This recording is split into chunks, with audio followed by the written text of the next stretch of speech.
What's up, guys? Friday night, 7:30 p.m. If you're not watching, don't know what you're doing, but between the pipes, Archie and Wade back for another edition, and we are back to talk about what everybody's been waiting for all season, the playoffs. Wade, how is it going? Like you just stated, it is Friday night, TGIF, everyone. Where else would you want to be but on the show, between the pipes, listening in, watching? Hopefully, you guys leave some comments because we know we're going to get a little bit of lashback with some of our playoff predictions that we have ready for you. And yeah, no, it's good to talk hockey. We made it. We made it. It's like it only seems like a couple months ago we were just talking about free agency and getting the season started and the World Juniors happening, and boom, all of a sudden, like shot out of a cannon, it's playoff time. So playoffs start tomorrow. Now, as Leaf fans, me and Archie, we got to wait till Thursday, unfortunately, but playoffs starts tomorrow, and it's gonna be awesome. It's another not bubble situation, but there's not going to be a lot of fans in the stands. There's some states that are allowing fans in the stands, so I mean, that's just awesome for the teams that are allowing that. I mean, that's momentum building. That has the vibe of the building. And, you know, I got to say, as a Leaf fan and Canadian fans in general, you got to be jealous. We wish we could have fans in the stands at this point, too. We didn't know it was going to be like this, but it is what it is. Playoffs are here, guys. Regardless, it's teams trying to win a Stanley Cup. The competition is there. These are men. These are the best in the world at what they do, and they're playing for a city. And we're going to see some good hockey here, no matter what. So that's all I got to say about the intro, man. But Archie, how are you, buddy? How are things? And are you ready for playoff hockey? Doing all right. And yeah, I'm ready. I'm ready to go. Is it tonight? Yeah, tonight we've got the Leafs and Jets dropping the puck in about a half hour, 8 p.m. No expectations out of this game. Both teams going to the playoffs. In fact, hard to believe this came out of Paul Maurice, but I've got a picture here quoting, "This is going to sound terrible for hockey, but it's going to be a gentleman's agreement. I don't think you're going to see any late hits. Both teams are getting ready. There will be a certain amount of respect on the ice. I appreciate that. There is nothing wrong with two teams taking it easy. Maybe a good night to mess with your lines and give some guys a chance to play with other players. Heck, maybe even put some defense up on forward, whatever. Toy with things. And if anything, the only important part of this is take advantage of any special teams. If it's me, this is where you want to test your power play, any different things you might want to do. You know, I mean, the Leafs could use any help they can get. Maybe try something different, try a different type of entry into zone, test some face-off guys around, you know, try to switch up some wings, some players that you might have to utilize elsewhere in case of an injury. This is just a game of shinny tonight. I mean, I'd love to see Austin Matthews pop like a bunch of goals in tonight just for the heck of it. I believe he is playing. Mitch Marner will be out of the lineup tonight. No injuries whatsoever. It is strictly because they're just giving him a rest. There's no point. I mean, we saw what he does in the playoffs. The guy's a monster. So I'm excited for tonight, for the season to end. And I believe I read somewhere tomorrow is actually, or was it you that told me, the first time in history that there is a playoff game and a regular season game going on the same night. It's a meaningless playoff or regular season game tomorrow between two teams that are out. It's kind of like this just for giggles, really. But yeah, and the playoffs start tomorrow night, so it's pretty crazy. Another first in the NHL. But I'll probably watch a little bit of, you know, just because I want to watch playoff hockey. But I'm pumped for the Leafs to go. I am super amped. I mean, I always love playoff hockey, but in particular this year with all that's gone on, and just to see, you know, again, I saw a power rankings or something. The Leafs aren't even on the list. It's based on goaltending, and the Leafs aren't on the list. We won the division. You know what? No problem. I don't care about power rankings lists. They can shove those lists wherever they want. Lists don't win you Stanley Cups. So I'm excited. Can't wait. I think, if I'm not mistaken, unless you know otherwise, I think we are going into the playoffs with our full team healthy, if I'm not mistaken. I think you're correct, man. The only questionable guy that I've heard of was maybe was Nash, but even him, I think that he's been practicing and he might be ready to go. He's still long-term injured reserve. Anyways, that's his status on the Score and a couple other apps, NHL apps. But as far as I'm concerned, Foligno was ready to go. Zach Hyman's ready to go. Now, Zach Bogosian, I'm not too sure about him yet, but I know that he's close. So even if he isn't ready to start, he definitely, I think, will be making an appearance for maybe game 2, 3, 4, whatever down the line. We'll see how it goes. But yeah, the Leafs are healthy, man. The Leafs are going in healthy. And you know what? I just want to pull back what I said. I'm going to knock on wood here for good luck because it is a meaningless game for Winnipeg and Toronto tonight. And just like you said, Archie, Paul Maurice came out, said, you know what, it's going to be kind of, get ready, get a feel of the puck kind of game, maybe test out a different thing, a couple players, a couple different situations to put guys in, see what they can do, And I mean, that's all right. And I totally agree with you, buddy. I think that's fine because it's a meaningless game. These two guys are getting ready to face the Habs. Winnipeg's facing Edmonton. You want a healthy roster going into those games, especially game 1. And I feel like the Canadian North Division, like every team, especially the top 3 in Edmonton, Winnipeg, and Toronto, not giving the Habs like any slack or whatever or putting them down. I'm just saying that they got into playoffs. Like, you know what? They were the 4th team. They were battling all year to make that spot. But I'm pretty sure Edmonton, Winnipeg, and Toronto really feel that this is a really big opportunity with COVID-19 and how hockey's been played this last year or two, and obviously the North Division and how the divisions ended up. This is a real big opportunity to go far in the playoffs and make a semifinals to go to a Stanley Cup final. So the pedal's going to be to the floor with these players, man, and they're going to be trying hard. It's going to be exciting hockey, and I just can't friggin' wait, buddy. I can't wait. The same as you, man. I hope, you know what, just as a hockey fan, I know that Montreal fans are probably going to want to tip off their cap to me by saying this, but I really hope that Montreal is healthy too. There's not a lot of talk going on with Carey Price. I think Gallagher is going to be back.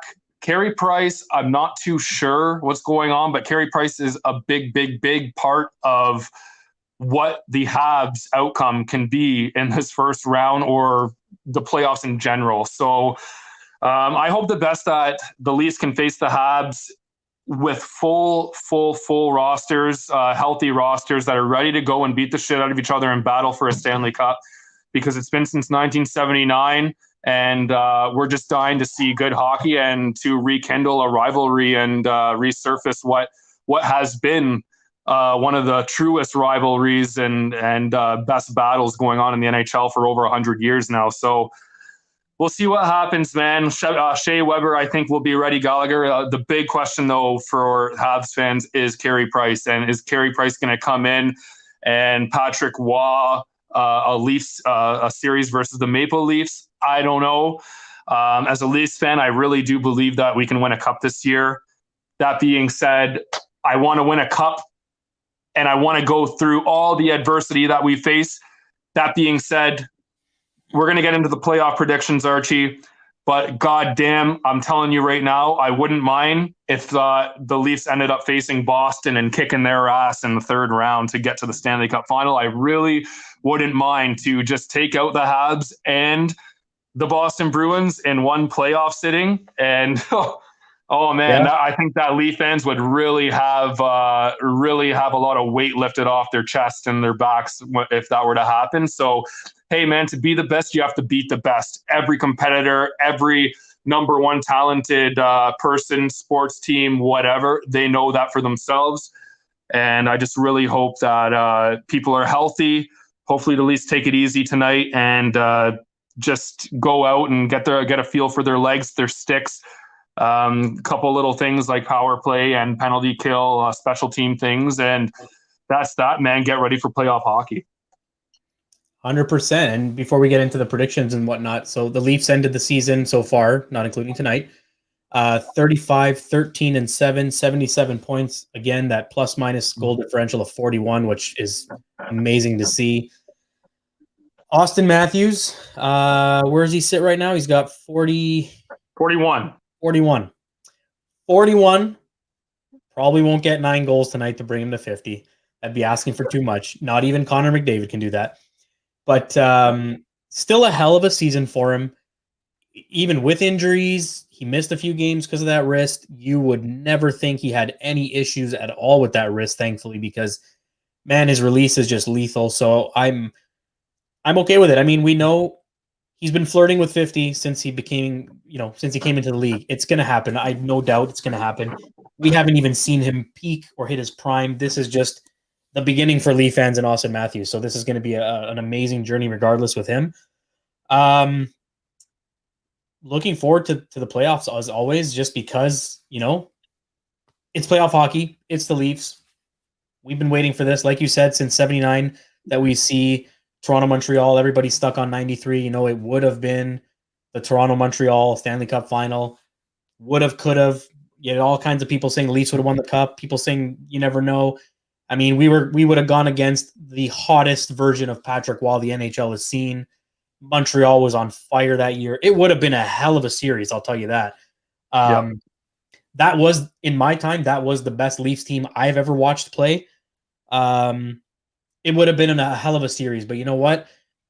To see the way the Leafs are actually playing this year, and you can use the word dominating.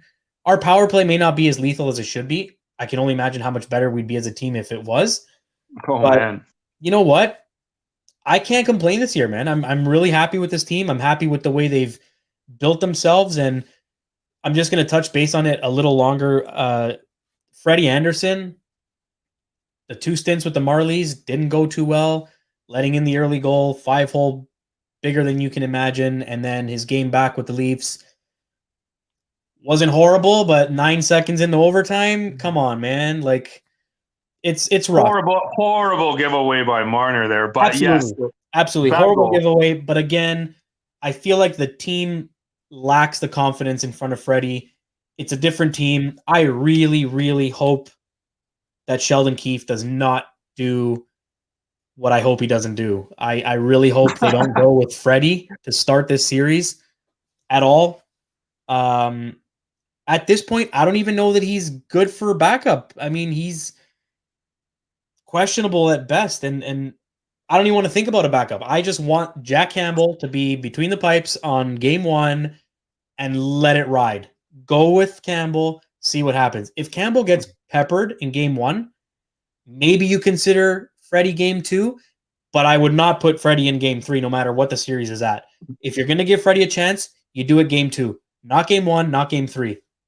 That's just how I feel. And again, only depending on how Campbell does.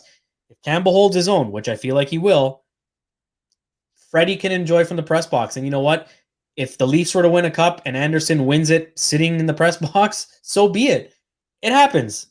He did his part. He did his dues with the Leafs, but it's time to move over. Jack Campbell's our guy, and I have faith in Campbell. I honestly think the guy's just getting stronger. He's got more confidence. It's just, and he's got heart, and you've seen it many times this year. When the Leafs lose and he feels he should shoulder that loss, he does. I don't think I've ever heard Freddie Anderson come out and say, I shit the bed.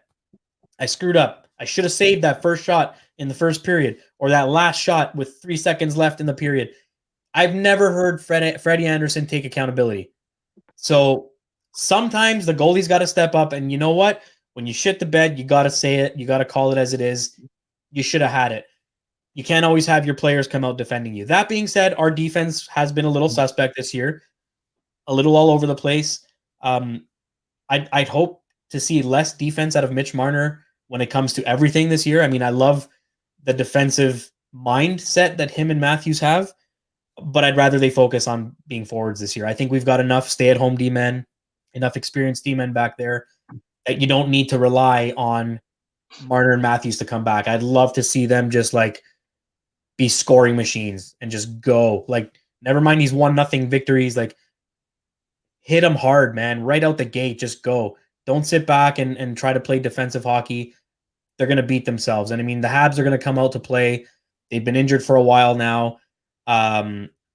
Carey Price or not, I mean, Josh Anderson's been a beast for them. And with all these players coming back from injury, you don't know what to expect out of the Habs. It's never easy. We've had a good season against them. But again, come playoff time, playoff hockey is a different mindset. Everybody plays different. You know that. You've been in hockey as well. Playoff hockey is a whole new season. It's like game one all over again. It's a whole new animal, man. Absolutely. So before we get into the playoffs, we'll go around the NHL a little bit, of course. Hot topic, Connor McDavid. We were talking about whether or not he wouldn't make it. I think the day after our show, or I think that same night it was, 4 points after 2 periods. And he did it. I mean, he's at 104 points right now, 33 goals, 71 assists with a game left against Vancouver on Saturday. Honestly, if I'm Edmonton, I rest him. I don't play McDavid. That is way too risky. He did it. He did it just because he did it. He passed the 100-point mark. He didn't even just hit 100. Give him the rest. Wade, what do you think on that? Before I touch base with Connor McDavid, I just want to rewind back to what you said about Campbell and Freddie Anderson. Isn't it nice, Archie? You look at some of these other teams in the last, let's say, I guess it's 5 years exactly. Take a look at Marc-Andre Fleury and the Matt Murray story. The backup comes in, no one knows anything about him, starts winning regular season games. He's their guy, takes them to a Stanley Cup. Another story, that's our Marc-Andre Fleury. How about Jordan Binnington with Jake Allen? Jake Allen played most of that season, and all of a sudden they were last place going into Christmas time or the new year. Jake Allen was the starter. Binnington comes in. Who the hell is Binnington? Who is this goalie? Takes them for a fucking ride. The ride of the St. Louis Blues life, and the ride of a lifetime, and takes them to glory, takes them to a Stanley Cup, takes them to a Stanley Cup win, hoisting a Stanley Cup with this no-name goalie who is now their number one guy, hands down. So it is possible. And Jack Campbell, it's fun to be a Leaf fan right now and have the possibility, and just to have that, peace in mind and that ease that, we have a good backup goalie that is taking over our starting goalie's job. He's outplaying them, and we're riding with them, and the guys love it. You can tell, right, Archie? Yep. The whole team, like you said, we've said this before, the whole team seems to really embrace Jack Campbell and play really, really, really tough in front of him. Like, they do not want to let this goalie down, and Jack Campbell does not want to let the Toronto Maple Leafs down. So you can see it. And then just one last thing. It's so funny because I think as Leaf fans, we know a lot more about Jack Campbell, who he is, the type of character he has, the personality, and then Frederik Andersen over a 5-year span as a Toronto Maple Leaf. We don't know really anything about Frederik Andersen. He's kind of like a robot. He doesn't really let his emotion out. He doesn't say things out of line. He gives very, very, very easy hockey answers to every interview, like, just got to get better. That can't happen. Just got to get better. Where you see the emotion coming out of Jack Campbell, like, listen, I really I was trying hard this game. I was fighting the puck, and Buddy came in, and it kind of deflated me. You know what I mean? Just a totally different way of dealing with social media and the reporters than Freddie Andersen. And it's fun, right? It's fun to see players have personalities, because that brings us in. That makes us more interested in our players, right? So I think that's really cool what Jack Campbell's done for the Maple Leafs. Obviously, I think 17 wins, Archie, doing so well. And I believe in Jack Campbell right now. Right now, I believe in Jack Campbell. He's going to be the starter, and I'm excited to see.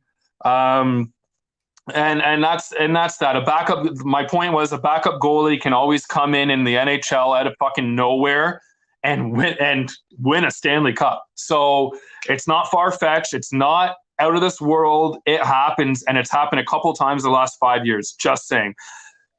Dude, Connor McDavid, Archie, how much more can we really fucking pump up this guy's tires, bud?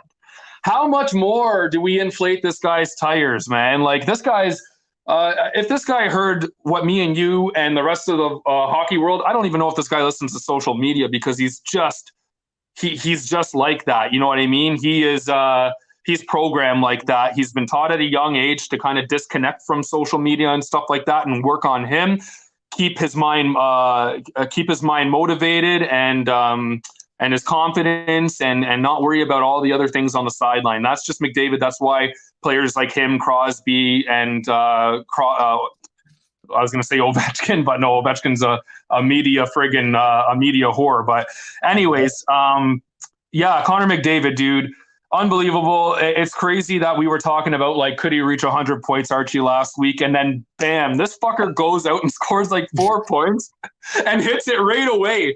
I was like, I thought it would maybe take at least 2 more games. And this guy comes out and he's just like, oh, 4 goals, 4 points tonight for 100.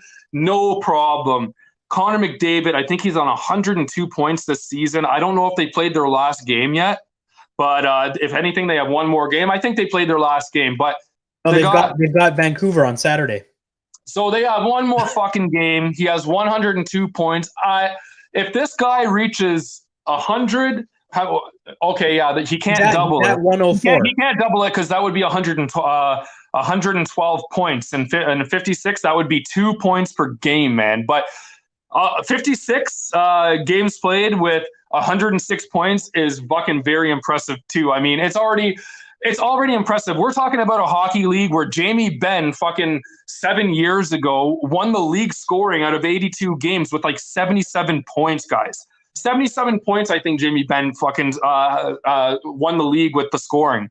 And we're talking about all of a sudden, I know Kucherov, I mean, he exploded there in that 82-game season. I think it was 2 years ago with 120 points. And we're like, whoa, here we go. Now the scoring's starting to go up and add up.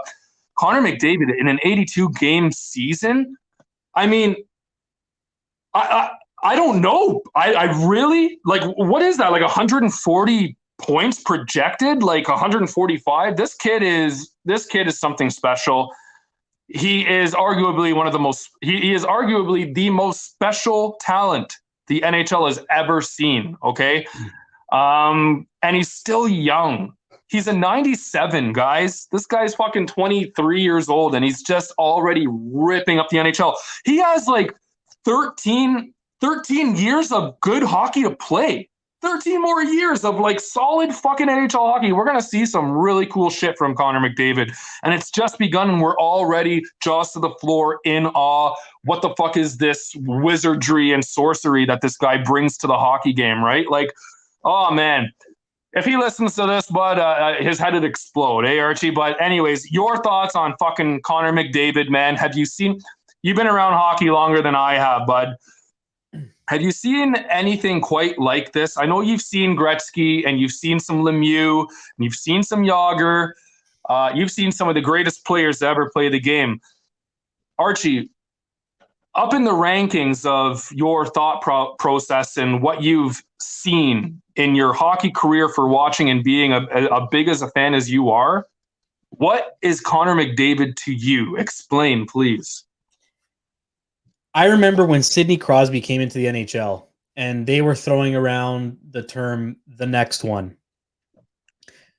Sidney Crosby, by no means, I'm not taking any credit from him. He is a phenomenal hockey player all around, just a monster of a hockey player.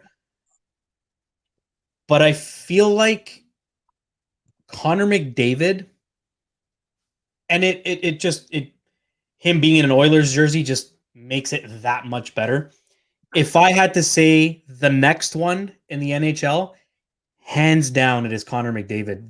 This guy, like you said, does it with ease. Like we're talking, he's a hybrid, man. He's a hybrid. Yeah, like you watch him play, like he can go end to end, no problem, without even looking where he's going. He reminds me of an ostrich.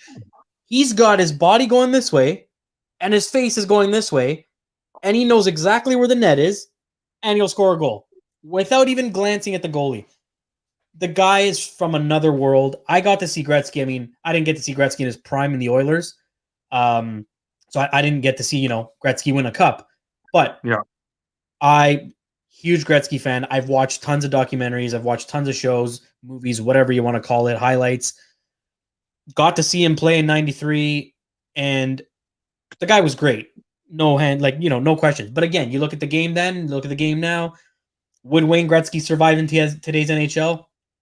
Who knows? But again, Gretzky in today's NHL would also be a faster Gretzky, who would also be used to using composite sticks and this new technology and these smaller equipment. So yeah, when it's in your blood, it's in your blood. Wayne Gretzky had it embedded in his DNA, and I'm pretty sure if they go and do some, contact somebody and do some family tree digging and DNA sampling, there might be some Gretzky blood in Connor McDavid. I'm just saying. Maybe Gretzky slept with McDavid's mom. I don't know. I'm not going to start any rumors here, but there is some Wayne Gretzky in Connor McDavid. Connor McDavid is going to be the record holder for years to come. I mean, he's not going to touch Gretzky's records, I don't think. But if anyone's going to come close, it's him. Ovechkin's coming close to the longevity ones, like the goals scored that are extremely out there.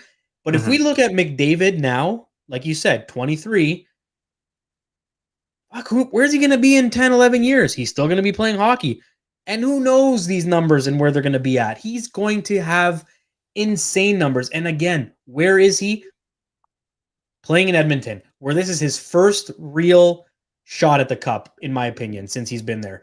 This is his first year where you can actually look at Edmonton and say, hey, you know what? Edmonton's got a pretty solid shot. Leon Draisaitl and Connor McDavid are the modern day Patrick Kane and Jonathan Toews, in my opinion. Wayne Gretzky never had that superstar player at his wing. He had several, but it wasn't a Toews and Kane. It wasn't a Crosby and Malkin. So this is McDavid and Draisaitl, two absolutely phenomenal players. And for years to come, I think we're going to be talking about McDavid a lot over the next few years. Does he spend his entire career in Edmonton? I think it all depends on what happens this season. Who knows? But I can see McDavid, at one point, maybe he's going to want to try and go play in New York, play in the Big Apple, play, I don't know, for some top team. Maybe he might end up playing for Chicago and being the boy that brings them back to glory. Who knows? Would I love to see the guy in a Leaf jersey? Oh, fuck. Even in his retirement year, I'll take him. I don't care. But I mean, that guy, wherever he goes, will make magic happen, and he will improve everyone around him just because of how good and talented he is. So we could talk about McDavid almost as much as we could talk about the Leafs, but let's get into it. The meat and potatoes of the show here. First round of the playoffs. We submitted our picks early on to each other. You didn't see mine yet, but when you sent me yours, I was in shock. I said, "Wow, we are pretty bang on with I think 1 or 2 series difference." So we'll kick it off. Panthers and Lightning. I'm taking Panthers in 6. You're taking Panthers in 7. So Archie, hold your thought. I'm frozen. I'm gonna leave and come back in. Okay. Got it. All right. I'll be right back. Okay. With that said, guys, what I'll do now is if you watch The Buzz, we've got several shows on weekly. I'll just give you a quick rundown of what we've got on the Buzz Network, and feel free to catch any of our shows throughout the week. Check them out.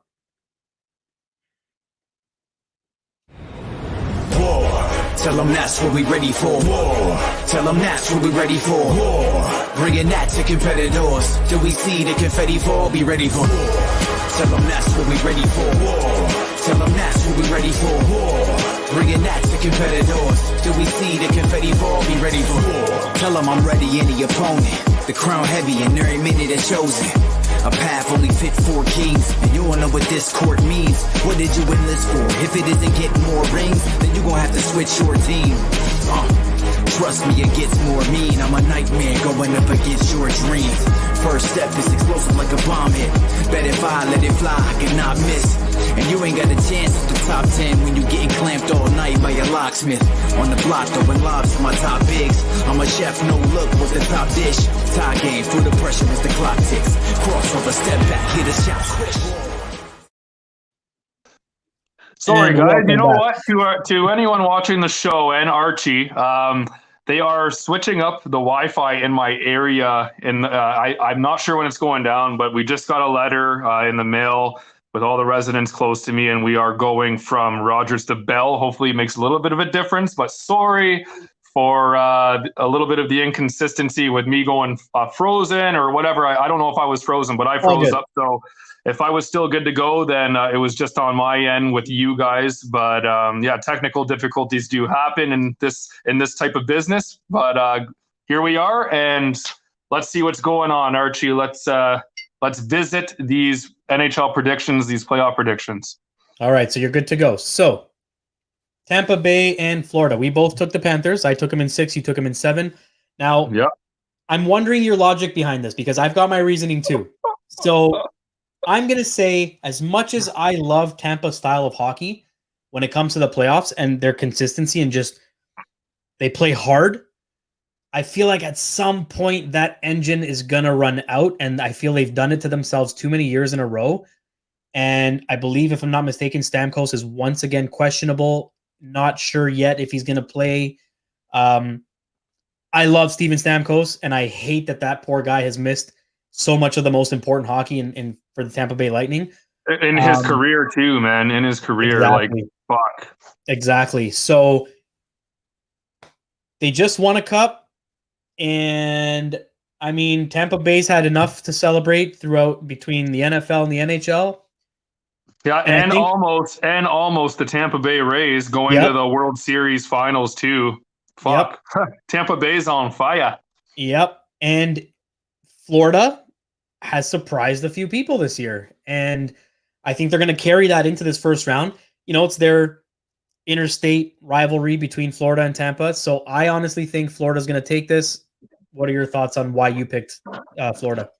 Hands down, I just picked Florida because they've been on the outside looking in, and I think that they've had a good team for the last 4 years or so. Like, they've actually had a really decent team. I've always been a fan of the Huberdeau-Barkov duo, and I just like that Quenneville's there, and you got Bobrovsky and net, and you know, they just seem like they're playing way better hockey. And the number one reason, man, is they're healthy. Like, they're pretty healthy right now. We're talking about Stamkos. Stamkos has been injured for a while, okay?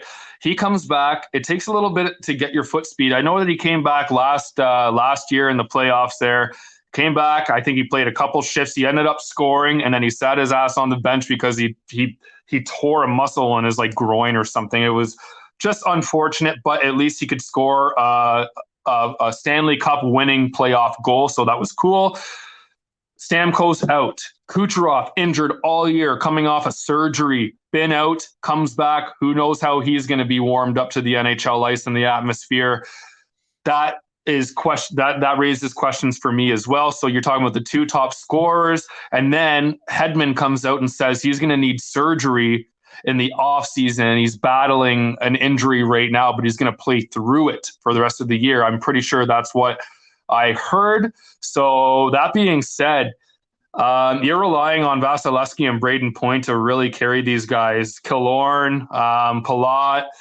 So we'll see what happens. These guys are a good team regardless. They are coming off a Stanley Cup championship, and anything can happen in the Stanley Cup finals, but Florida has just been knocking on the door. I feel like they're going to want it a lot more. I feel like they have a real opportunity here to take advantage of Tampa Bay and their injuries and their missed man games throughout this regular season. So they're hot. They're ready to go. I really like Joe Quenneville behind the bench. Dude's won, 3 Stanley Cups with Chicago, so he knows what the hell he's doing. Bobrovsky's had a bounce back year. He's playing really, really good hockey right now, and we will see what happens. But that is my thought process behind my pick of the Panthers. But I feel like the series is going to be tight. That's why I have them in 7. Fair enough. Moving along to, you know what, we're going to skip we're gonna skip this one. So we'll move along to Edmonton, Winnipeg. We both took the Oilers to win this in 7. So I just feel like there's no stopping Edmonton right now.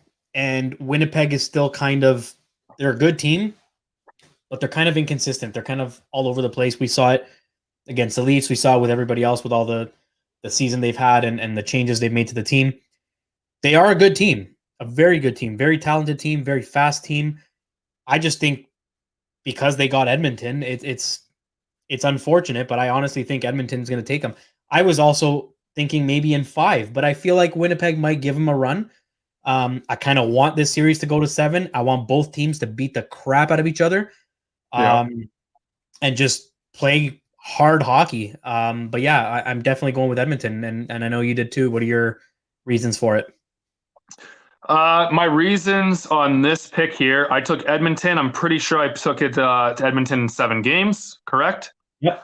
I took Edmonton in 7 games just for the fact that Winnipeg Jets, okay, Ehlers got hurt. He was one of their better players this year. Ehlers has been off. I don't even know if he's going to be back for playoffs. That really hurts them. There was some turmoil and some adversity in the last month of hockey that Winnipeg has faced. And it all started with, I think, some internal words said with the likes of Scheifele, Wheeler. Something was going on there, man. And I think they had a disagreement or something. I think it had something to do with Scheifele being a puck hog in a couple big games, and Wheeler was open for a couple things, and Scheifele was trying to do it himself. And Wheeler is Blake Wheeler. I mean, he's a terrific hockey player. The captain of the Winnipeg Jets can score on demand, make a good pass, make good decisions. So they had a little bit of a falling out, and it seemed that Winnipeg I think they lost like 6 or 7 games in a row at one point in the last month, and it was just not looking good for them. That with the Ehlers injury, also Hellebuck still playing good hockey, but here's what it really comes down to. It's not even what I just talked about. It is the depth on forwards. And so I think Winnipeg has a good top 6. Their top 6, arguably one of the better top 6 in the league, like top 10, 100%, right? Scheifele, Kyle Connor, Wheeler, Ehlers, Kopp, Stasny. They have great top 6 guys. Dubois, sorry, I forgot about him too. But listen, bottom 6, okay, your top 2 lines could win you playoff games. They really can, even though teams do like to have those 3rd and 4th lines banging around and keeping the intensity up in the game and wearing out the other team's top lines or whatever, right? So, but their forward depth is lacking. This is just about Winnipeg right now. But this is the biggest concern for me with Winnipeg, their defense. The best defense I know of is Josh Morrissey. He's the guy. He's a seasoned guy there. He's been there for years. And I mean, Trouba used to be one of their better guys. He's gone. Bufflin, all of a sudden, one of the best defensemen in the league. Tough as nails, fights, scores, assists, big hits. He was a human highlight reel. Okay. 2 years ago, says he's not coming back to playing hockey at all. I don't know. I don't even know what the real story is about that one. It still interests me, and I might even have to search that up after the show because what the hell happened there? Bufflin gone. Tyler Myers used to be there too. Ben Sherratt from Montreal right now, he used to be there too. And they lost like 4 serious, really good, competitive edge, stand in front of the net, goal scoring, whatever you want to say, whatever a good makeup of defensive core is, that's what Winnipeg had a few years ago. And now they have Pionk and Morrissey. That is it. Everyone else, their top 2 defense are the only things that they have that makes their defense look decent. Their bottom 4, man, there is some questions raised, and they're going to get stuck on their end from a team like Edmonton. Connor McDavid just going around, skating around, doing his thing with Draisaitl, and Ryan Nugent-Hopkins, and I'm just telling you, man, I think that it's going to be. I think that it's really going to be an offensive battle. That's what this is going to be. And let me just say about Edmonton, Mike Smith has had a great year. All of a sudden, Archie? Mike Smith out of fucking nowhere. He's had the last 2 years in the NHL when he went to Calgary, didn't play that well, right? And there was a battle for the net there that he was there. And I think last year or 2 years ago he went to Calgary. Last year he was playing somewhere. Maybe it was Calgary another year, but I don't know. This year, Mike Smith has been on. He's been playing fucking awesome hockey, so that's really good. And that's the only other questions I have for Edmonton and two.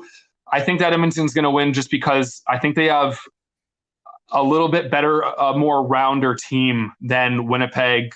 Winnipeg's defense just scares the shit out of me. That's why I took Edmonton in 7 games. I think it's going to be a battle. They're going to beat the shit out of each other. But when you're talking about McDavid healthy and Draisaitl and Nugent-Hopkins, the way that they're playing right now, they just seem like a team that really wants to win. And Darnell Nurse, and I hate to say it, Mr. Tyson Barrie is having a fucking year with like 46 points or whatever. I understand he's playing on the point and he's feeding Connor McDavid and Draisaitl playoff or power play points all fucking day long. It's no problem. Like that guy just needs to touch a puck and put it in the vicinity of Connor McDavid or Draisaitl, and all of a sudden he has an assist. Whatever it's first assist or secondary assist, he has them. He's one of the top defensemen in the league for points. So I think that Edmonton just has the edge for a more rounder team. And I think that their defensive edge is a little bit Larson, Darnell Nurse, Tyson Barrie. I know that they're missing Clefbaum, but they're looking all right. That's why I took Edmonton. Sorry for rambling on about that one, but it is the Canadian matchup, guys. And as you know, it's a lot of the hockey that me and Archie have been watching this year. So we're pretty accustomed to, like, we know the details about what's going on with the Canadian division and who's where and who's playing well. So that being said, I don't know if you want to add anything else, Archie, to the Edmonton and Winnipeg predictions and whatever, but. Oh, that's it. I mean, you said it, right? And I know that Tyson Barrie having a much better year there than he did in Toronto. I mean, I feel like Martin Marincin would have a great year in Edmonton when you're feeding the puck, like you said, to a guy that can score no matter where you're putting that puck. You can put it on his off end.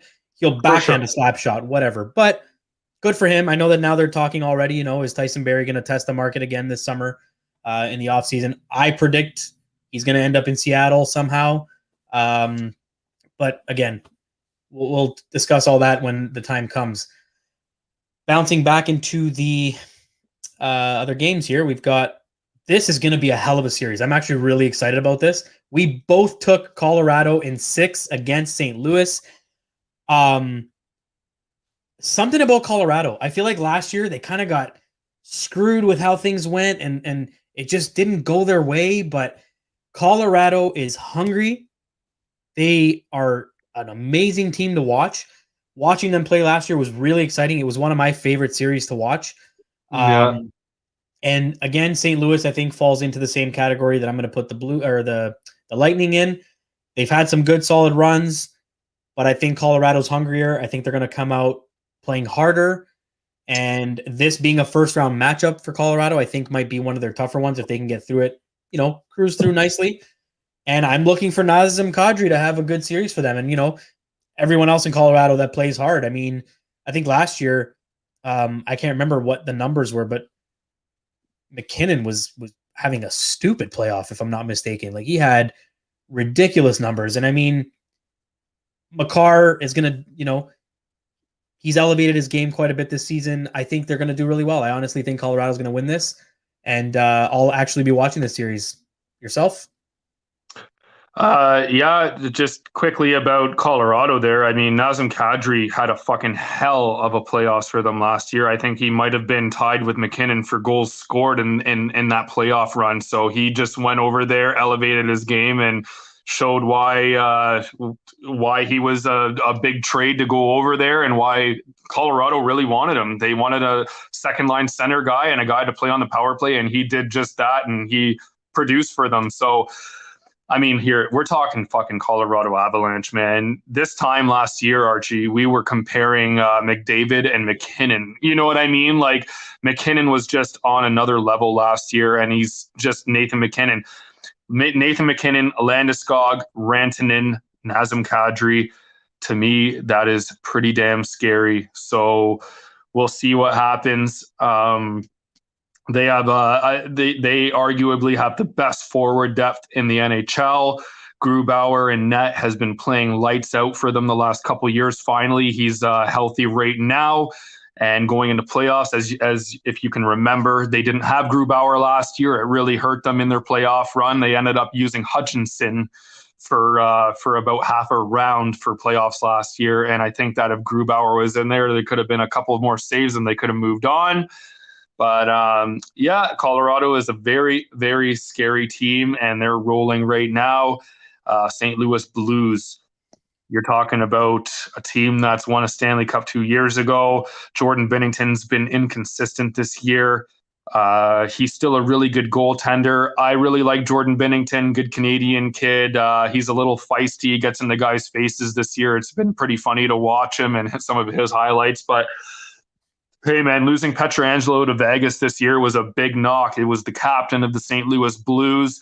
They gave the captaincy to Ryan O'Reilly. Tarasenko's injured again right now. Hopefully he's healthy. He's a big weapon for them in the offensive zone. If he can get back to playing the way that Vladdy Tarasenko played about 5-6 years ago, that is huge. But Perron, Ryan O'Reilly, Braden Shen, and I'm missing a couple guys, Schwartz, but these guys do have great talent on the team. Torrey Krug did take over for that defensive departing from Pietrangelo, so he kind of fit in there. Carl Gunnarsson, an ex-Leaf, is still there. It's going to be an interesting series. These teams battle fucking hard. There is going to be a lot of corner play in this series, man. Like a lot of lockups, a lot of big hits. Everyone's going to finish their check in this series. They're heavy teams, and it's exciting. I can't wait. But I do have Colorado. I think I took them in 6. Yep. Colorado in 6. All right. Next up, Vegas and Minnesota. We both took Knights in 5. And again, the Wild they're a good team. I just don't think they're enough to beat the Knights. The Vegas is coasting this year. They're doing what they've done the last few seasons, and I stopped paying attention to them and didn't realize how good they were doing this year. So I don't think Minnesota, to be honest, I don't know who else Vegas could have played, but I don't think any team that would have played Vegas in this first round could have beat Vegas. So that's the only reason why I went with them. They're, as much as I hate to say it, they are on fire, and they're still riding that wave. And I thought that Cinderella story was going to end after that first season, but man, they have continued to impress, and it's remarkable to see. I just hope they don't wear those ugly metallic gold helmets. It'd be cool to see something silver, maybe a chrome silver, something cool. But yeah, it's all about the Knights, man. You? I'm going to keep this one nice and short. Minnesota Wild did really surprise me this year. Like, they came out of fucking nowhere. I remember Bruce Boudreau was coaching them not too long ago, and they had a good team at that point, a playoff contending team, and they just could never find that extra edge or that extra competitiveness, that extra drive and motivation to take them anywhere in playoffs. Like, first round exits all over the place. Minnesota,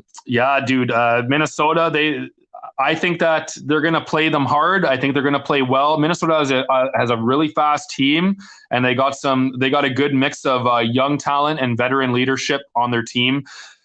But here's the thing, though, man. You're going up against, I think, I don't know who else. You could argue a couple of teams with this mindset or what I'm about to say here, but I think Vegas Golden Knights may have the most well-rounded team in every zone and every player in the NHL. You know what I mean? I think that their forward depth, first to fourth lines, are really good. I think that their defensive depth, all six guys can play hard. Their goalie depth is Robin Lehner and Marc-Andre Fleury. They're a new team from 2017, but they've made playoffs every year, made it to a Stanley Cup final in 2017 in their inaugural season. I think that you have to lose a few to really gain that momentum and understand how hard it is and how hurt you get when you do lose, and you don't want to feel that fucking feeling again. And they are scary, man. I just think they're an arsenal. They're a weapon. They're a weapon that you don't want to fucking go against, man. It's the bazooka against a handgun. You know what I mean? So let me just name off a couple guys there, man, that have been in the league for a little while, that have so much skill. Marchessault, Riley, Pacioretty, Mark Stone, William Karlsson. The list goes on, man. There is just so much depth there. It is unbelievable. They are going to have themselves a good run here. And just the goalie situation to me is intriguing. Robin Lehner and Marc-Andre Fleury, like I just stated, from St. Louis, Pietrangelo went there too, man, and he just won a Stanley Cup recently. He was a captain. Ryan Reeves brings the fire in playoffs. He's going to be hitting everything if he's inserted in the lineup. I think he's been injured a little while, but Vegas Golden Knights, to me, they're a team not to be reckoned with, man. They're a good team, and I think that they have Minnesota in 5, if not 5. I would go 6, but I really do think 5, and quite possibly, Archie, I think it could be the only 4-0 series. So we'll see. Agree. And I was debating going for the sweep only because you look at the standings too. Vegas and Colorado both finished the season with 82 points. The only reason why Colorado won the President's Trophy is because the way the whole winning percentage works, because technically Vegas had more wins. They had 40 wins. Colorado had 39. Yeah. But Colorado had 13 losses. Vegas had 14. And Colorado had 4 overtime losses to Vegas's 2. The way I see that, Vegas should have won it, but whatever. Mm-hmm. Again, it means nothing. It sounds like an overtime was in favor for Vegas. Yeah, it's weird. But yeah. So I mean, they both finished 82 points, both strong teams. So yeah, I honestly think Vegas is going to keep riding that wave, and they're definitely going to come out on top. Moving along we'll go to Washington, Boston. We both want to see the Leafs in Boston, but we both took Washington in 7 here. So yes, I'm going to let you start this one because I took Washington, and I still don't know why, but I just feel like they're going to do it. Okay. I feel the same vibe that you just explained right there. I kind of just feel like Washington's going to take this. The Bumblebees, to me, they're a great team. Don't get me wrong. With an asset coming over like Taylor Hall, and the way that Taylor Hall's just lit it up for them, there's that big goal scorer that they needed alongside of Marchand and Pasternak and Bergeron. They're scary, man. Krejci's actually been playing a lot better recently too, and they got DeBrus there. So there's 6 guys that I just named that they're dynamite, man. But their back end, not bad. There's Charlie McAvoy. I don't even really know JT Miller. I think I don't really know too much more about their defensive depth too much, but I know that they're lacking a little bit of it. Tuukka Rask is Tuukka Rask. He could steal you games at any time, any point, but Tuukka Rask hasn't taken Boston to the promised land yet. If you can remember, in 2011, it was Tim Thomas that actually brought them the Stanley Cup and hoisted it. So we'll see what happens there. Boston is going to be a hard team. They always play hard. They play with fire in their belly, and they have a good fan base there. They play for the city. Boston has been one of the most winningest cities in the world in the last decade. So that being said, Boston has a great chance. But Archie, the vibe that I have with Washington for some reason, you guys have Daniel Chara over there. You have John Carlson over there. You have Ovechkin. You have TJ Oshie. You have Kuznetsov. You have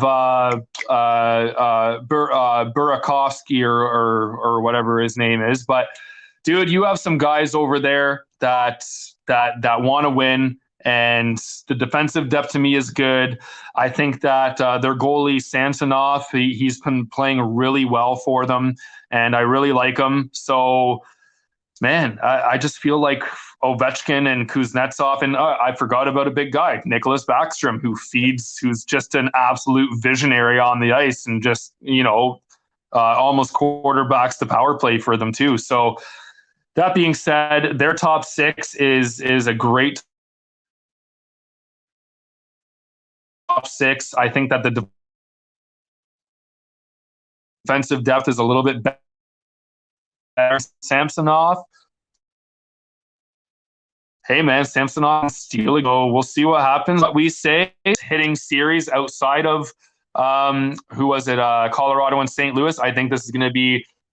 It ain't gonna be a battle. It's gonna be a fucking war between Boston and Washington, because they're two big juggernaut, big top dogs in the league, and they have been for a long time. And they're meeting first round.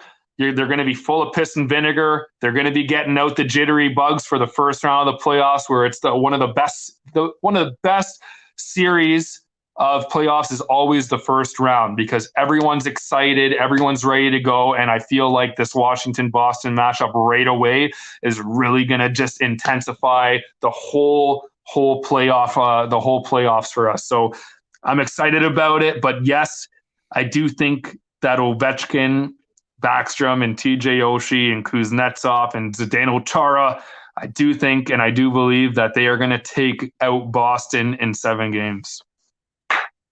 Fair enough. Like I still can't figure out what's going to happen here. My gut tells me Washington. I'd love to see Boston, only because I'd love to have that rematch with them. But I mean, I'd much rather just get some good hockey against Montreal and have that be our series that everyone's excited for. But yeah, Washington, I think they're going to edge them out. I feel it's definitely going to go 7. I think both these teams are going to beat the crap out of each other. Like you said, the intensity is there. Yeah. So it's going to be a good series either way. So yeah, we're both Washington in 7. Now, another one here.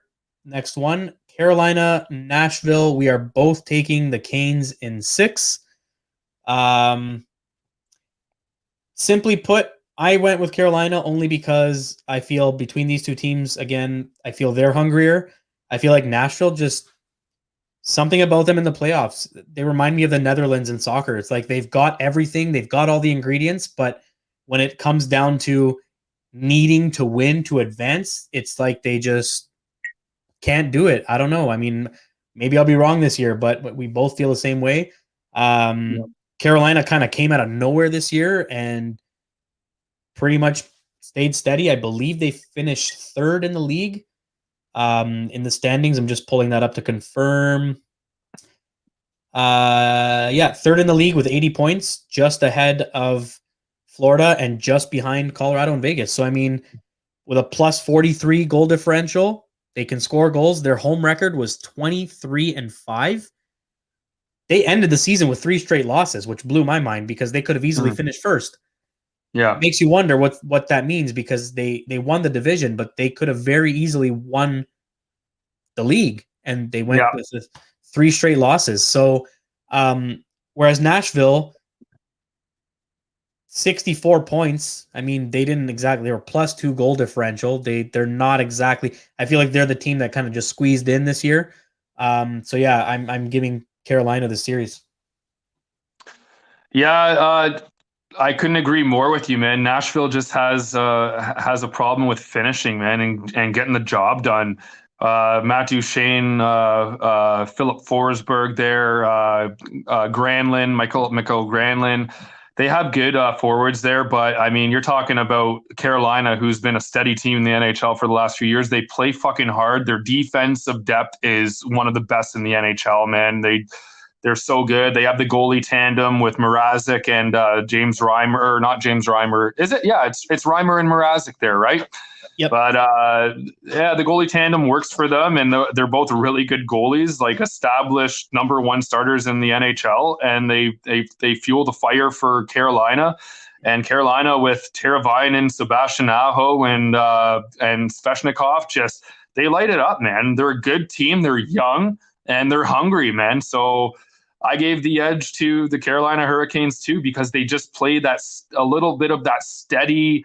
Not too boring, but they play like a trappy, steady, hard game, and they have the offensive ability to put goals in the net too. So, yeah, man, I like Carolina in that series. Give me 1 second, I'll be right back.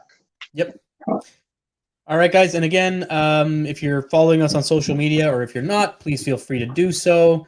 We're about to get into our favorite series that we're going to be talking about. So, just to give you a quick heads up. When it comes to social media, please feel free to like, follow, share. You know what to do. Just check this out.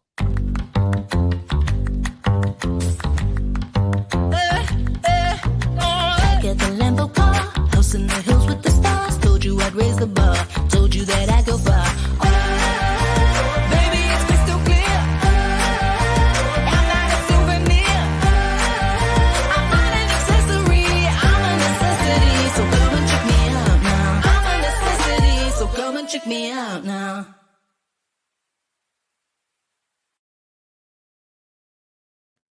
So there you have it. Feel free to follow us on social media, like, share, follow, comment, whatever you want. Check us out. So with that said, we're going to get into, of course, the series I saved for the end. Toronto, Montreal. Oh, wait, hold on a second. I missed the series here, didn't I? Islanders. Pens. Islanders and Penguins. Pens. So this is where we chose differently. I took the Pens in 6. You took the Isles in 7. So I want to hear why you took the Islanders, but I'm just going to say I took Pittsburgh only because Sidney Crosby. I feel like the guy can carry the team on his own. He's getting a little older, and I just feel like the experience and the leadership that Pittsburgh has is just so strong. And I feel like the Islanders, I don't know that they've got the right team built to beat out an experienced team like the Penguins, especially and I only say this because the Penguins, if I'm not mistaken, have been shamefully embarrassed the last 2 playoffs in a row. I don't see that happening again, but I know that that's part of the reason why you chose the Islanders. So let's hear it. Exactly, dude. What Montreal did to Pittsburgh last year, man, was just, I thought it was incredible, because Montreal was a play-in team, and they didn't even deserve to be in playoffs last year, and they ended up going in and like really giving it to Pittsburgh Penguins. And it wasn't like Pittsburgh was unhealthy. Like, they had, like, everyone was playing. They just looked fucking terrible. And I know that they bounced back, and they're having a really, really good year this year. And Crosby's up there in the points, and Malkin's back healthy, and there's Rust, and there's Gensel. They're playing really good hockey. I get it. That being said, to me, it's just like, man, it's hard going against Sidney Crosby, okay? Because I'm a big Sidney Crosby fan. I've always loved Sidney Crosby. I even like Malkin too. Not as much as a few players that I have in mind right now, but Sidney Crosby to me, just, I think I was about 12 or 13 when I watched Sidney Crosby in the World Junior Tournament, and he's one of the first big superstars that came up with me in my teenage years and adolescence that I've just been watching year in, year out. like destroy the stats for hockey. And he's just, he scored the golden goal for Canada, and he's won 3 Stanley Cups, and I don't know how many, I don't know how much hardware he has. But listen, that's Sidney Crosby. That's why this decision was hard. And I'm going to tell you, it is nice to have Pittsburgh Penguins. They've been there before, and they've done it, and they've had a team that's kind of stuck together. It's kind of, their core has kind of stuck together. Letang minus Fleury. It was Letang, Malkin, Crosby, and who am I thinking of? Marc-Andre Fleury. Marc-Andre Fleury's gone. They still have their number 1 defensive guy and their 2 top centers. And they just find ways to have them have like Gensel and guys like Russ to come in, and Connor Sheary back in the day come in and just like all of a sudden play well and score goals, and they look magnificent on those lines. That being said, you have the New York Islanders. The New York Islanders are a fucking cockroach, man. I'm telling you right now, they are a cockroach franchise, and that's not even saying anything bad about them. What I mean by that is it's hard to fucking kill that team, and they come at you hard, and they're always there, and they're always putting it to you, man. No matter what, they play a really solid game. Acquisitions like Kyle Palmieri and Travis Zajac at the trade deadline. That was 2 big pickups. That's 2 guys with a lot of experience, 2 guys that can score goals in big moments.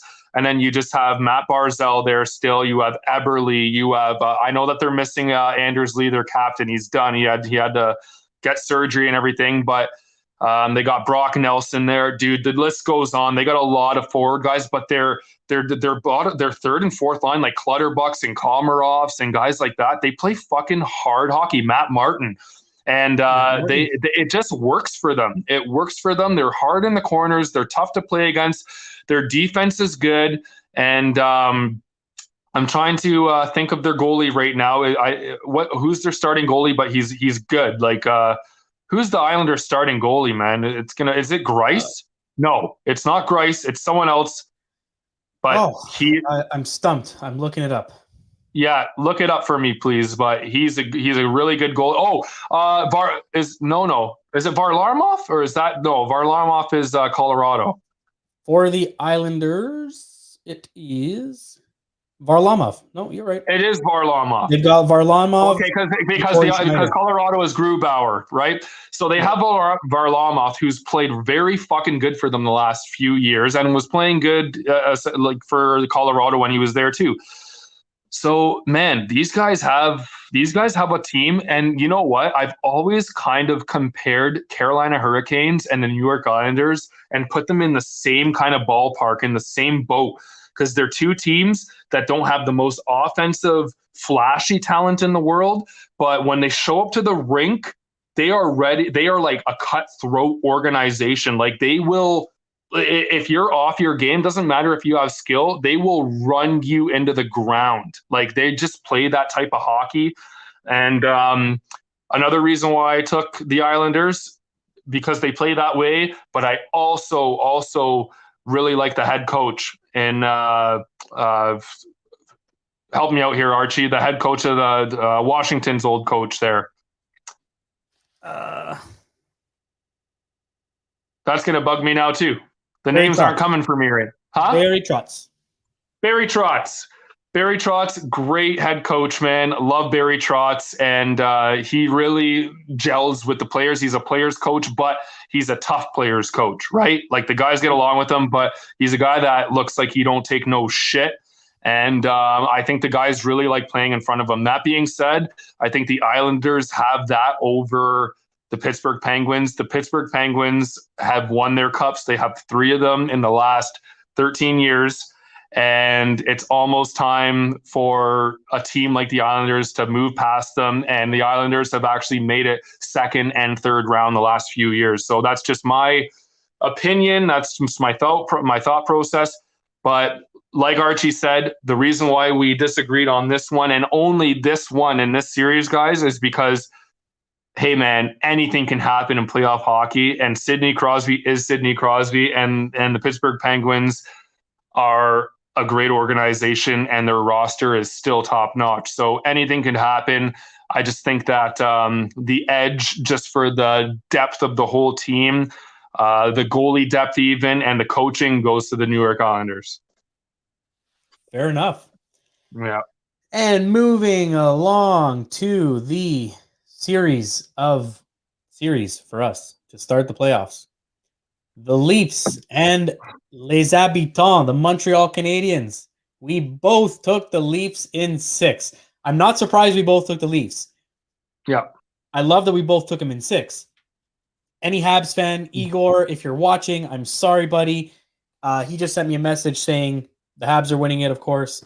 I think he was crazy enough to even say they're going to sweep us. I don't know what he's smoking, but we are not getting swept by the Canadiens. Not happening.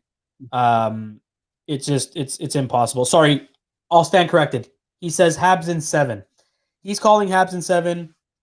No way this series is going 7 games unless we run into an extremely hot Carey Price and an extremely cold Austin Matthews who can't score, but we've seen it. Matthews loves scoring against Montreal. And when it comes down to it, the key thing that the Leafs have this year that they've been missing for a few years now is a face-off guy, because they don't just have one. We talked about this last week. The Leafs have four solid guys who can win the draw. So now it comes down to special teams.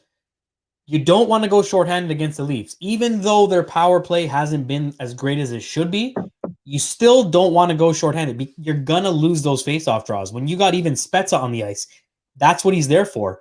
Jason Spezza, I think, is going to be a playoff MVP for the Leafs. I honestly think Jason Spezza is coming out with his heart in this, reminding me of like Gary Roberts. Like, he's going to come out wanting to play, wanting to win, and something tells me he wants this more than anyone in this organization, believe it or not. Jason Spezza wants to play, wants to win, wanted to be a Leaf. And John Tavares, something tells me, is going to have an amazing playoffs for us. I wish and hope I can say the same and be wrong, but I hope that Nylander has a much better playoffs than he had this season. He had an okay season. Under a microscope, I think he should have done better. But I'm looking forward to like Bogosian. I'm looking forward to Wayne Simmons. I'm looking forward to Joe Thornton. I'm looking for these veterans to come out and say, fucking right, we've got the young talent up front that can bring us the speed that we don't have as old dudes. But these old dudes have the body that these young guys don't have that can take a beating and give a beating. And I cannot wait to see these guys lay it out on the line. Like, I can see Joe Thornton playing through the playoffs with broken ribs if he has to, just to try to bring this team the championship we've been dying to see in Toronto. Again, we could talk about this all night. Leafs Montreal. We both took Leafs in 6. I want to hear your thoughts. Well, it's no. I mean, it's obvious that we're gonna take the Leafs, right? The Leafs are the Leafs. We're huge Leaf fans, Archie. We've been waiting for a Stanley Cup run for I don't know. I think it's about 50, 53 or 54 years or something crazy like that. But I'll tell you why I think the Leafs have the Habs, and it comes down, the biggest thing is, you know what, there's two big things. One of the biggest things is the talent that the Maple Leafs have. So Austin Matthews, William Nylander, John Tavares, Mitch Marner, Nick Foligno, Zach Hyman. Listen to that top two. Let's go to the third. Okay. You have the likes of Joe Thornton's, Wayne Simmons, Jason Spezza's, Ilya Mikheyev, Kerfoot, Engvall, Galchenyuk, Robertson. You have a team full of guys that have never won a Stanley Cup except for, I think, Zach Bogosian and I don't know, maybe another guy. But that being said, we have guys that are really hungry to win a Stanley Cup, man. And they're gonna do everything and leave it out on the ice. They're gonna do anything it takes. And are you not surprised? Are you not surprised that they came here this year because they really knew there was an opportunity in this North Division and what was happening for COVID and everything to be a Toronto Maple Leaf, and what's been happening the last few years with the growth of Austin Matthews and Hyman and Mitch Marner and Nylander. It is time. It is time. You have the young talent mixed with the old talent. You have young leadership mixed with veteran leadership.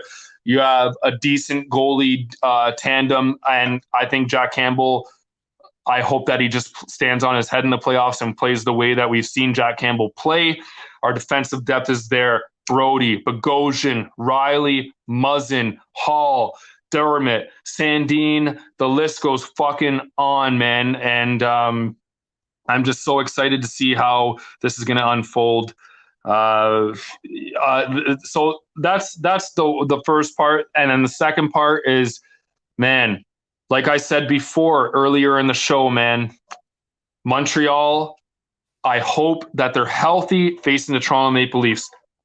Armia, Shea Weber, Gallagher, Carey Price, Jonathan Drouin on a leave. 5 big parts of that organization.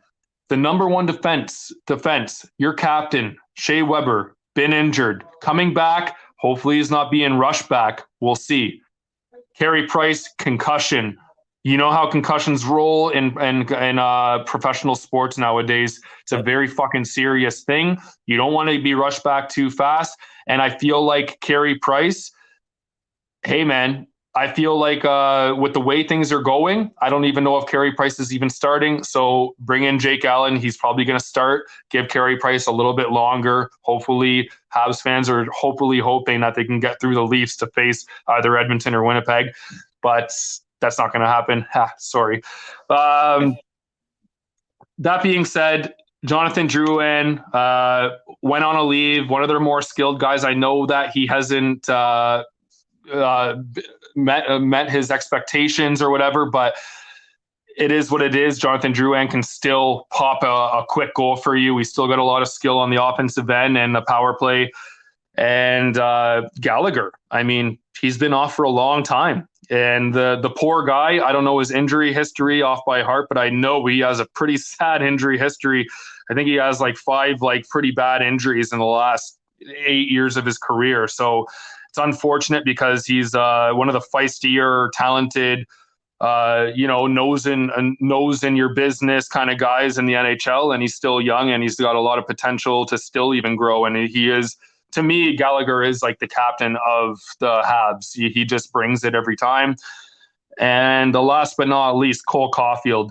Hey, kid has a lot of skill, I've seen him rip about 4 goals, 2 of them being against the Maple Leafs. Nice shots, one of them being a GWG in overtime. But here's the thing, man. We've all seen, if you're a hockey fan, you have seen 18 or 19-year-old kids come into play their first year and then to play their first NHL playoff series. It is a different game. And I know that everyone talks about the game is transitioning and the size doesn't matter. There's not as many fights and hits and everything. Listen, that's okay to say, but we're talking about fucking Stanley Cup playoff hockey, everything left on the line, every shift, every fucking minute, every second, okay, of every game. Cole Caulfield, 5'7", 155 pounds or 60 pounds soaking wet. Kid's got a lot of skill, don't get me wrong, but he's going to be, I think he's already probably the offensive goal-scoring weapon that Montreal has. And as soon as he gets a little bit of coverage now going into this playoff series, bud, double coverage, whatever it takes, as soon as they frustrate him, we'll see the real side of a 18, 19-year-old kid coming and playing Stanley Cup hockey. So Habs fans are I think Habs fans are putting a lot of pressure on this kid's shoulders to come in and be a bona fide goal scorer for them. And I really hope Cole Caulfield does really well for Montreal. And I know that he's going to be a star in the league in the near future. We've already seen what kind of skill set he has. But like I said, with the injuries and everything happening with the Montreal Canadiens, hey, a healthy Montreal Canadiens versus a healthy Toronto Maple Leafs, that makes for really fucking good hockey. And regardless, even if they aren't healthy, it's going to be a battle. It's going to be a fucking war, and it's going to be fun, okay? And we'll be out of our seats with every minute, every play. But I just think Toronto, not just being a Toronto fan, just being like a hockey guy, I think Toronto has the edge on Montreal just for the depth that we have and what we've built here since 2016. So that being said, I think Toronto has it in 6. I think Archie said 6 as well. I feel like Montreal could steal a game or two depending on their goalie situation, but the Toronto Maple Leafs are Toronto Maple Leafs, arguably one of the better hockey teams in the NHL. I would argue top 5, and in a top 5 ranking, any team can fucking win a Stanley Cup, man. So we'll see what happens. I can't wait, Archie. It's going to be exciting. Me and you are getting together for at least a game or two, and I can't wait, buddy. Yes, sir. So with that being said, because we don't know what happens and who plays who depending on the outcome, it's kind of hard to tell right now. But Stanley Cup champions this year, Wade. How many predictions or just one? One. Who is winning the Stanley Cup? Okay, I'm gonna put it out there. I'm obviously, come on, no surprise at all. I'm gonna say the Toronto fucking Maple Leafs with what I just said, what I just answered to, and what I described and explained in detail. I think the Toronto Maple Leafs, I think this is their best opportunity to win a Stanley Cup. I think that everything about this team, the skill, the talent, the foot speed, the veteran leadership, the young leadership that they have now, all the depth that they have. The goalie situation is a little fucking rocky, but hey, you know what? If fucking Campbell stands on his head or Freddie, I don't know what's going to happen. I hope that Campbell just brings us to the glory. But I think the Leafs are going to win the Stanley Cup. But let me just say this. If the Leafs don't win the Stanley Cup, I really do think, and I'm going to go a little offside here because I know that you're probably thinking Colorado, Vegas, stuff like that. But I'm going to tell you, I think Washington could have a good chance at doing something special again this year. Just saying. But go Leafs, go all the way for me. And what about you, Archie? What are you thinking? Who is your number one? I'm going to just predict and assume that it is the. But give me another team after you say that, and let's go from there. So I am definitely going with the Leafs only because, and again, not as just a crazy Leafs fan. I'm talking about, in all reality, you said it best. This is our best team we've had that we've seen that has the capability that you can honestly say is a contender. There's no questions asked there. We are a contending team. It's just a matter of keeping this solid team that we have healthy throughout the playoff run and capitalizing on any opportunities. Don't forget that the game is 60 minutes long. You've got to play the full 60. So if they can do that, I think we'll be okay. That being said, if I had to choose a different team,